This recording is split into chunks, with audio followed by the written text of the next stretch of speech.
I can't believe ganito karami humingi ng pictures ko, Ma. Mayroon pa yung next batch bukas.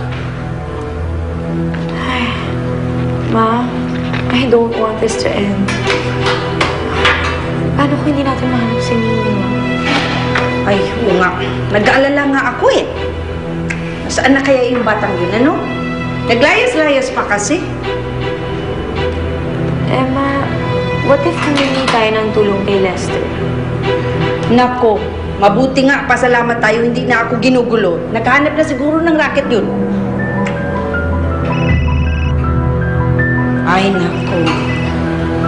Speaking of the demonyo.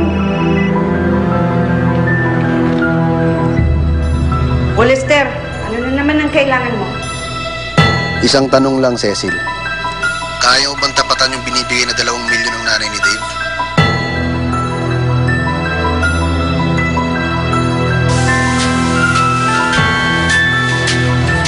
Gusto ko na po umuwi.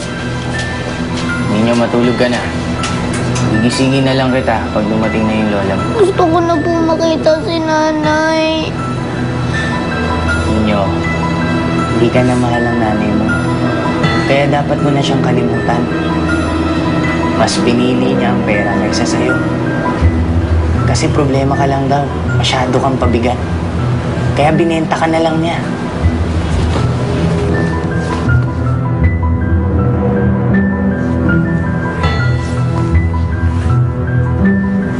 Masama siya talaga. Kaya dapat mo na siyang kalimutan, ninyo. Yung mga ganun talaga nanay.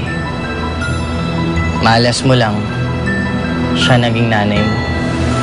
Hindi ko sa nanay.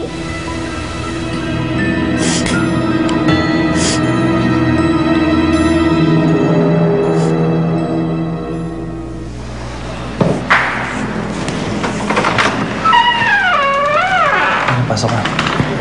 Pinapunta ako ni Madam Divina. Kamusta na si Nino? Helen?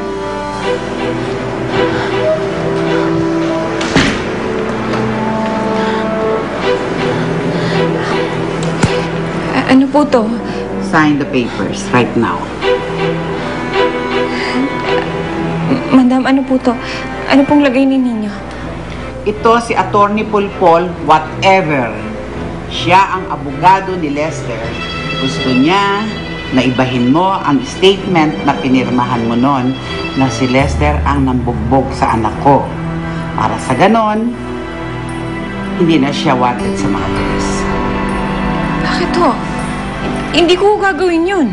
Kahit na hindi ko nakita, alam ko na siya may kasalanan. Pirmahan mo.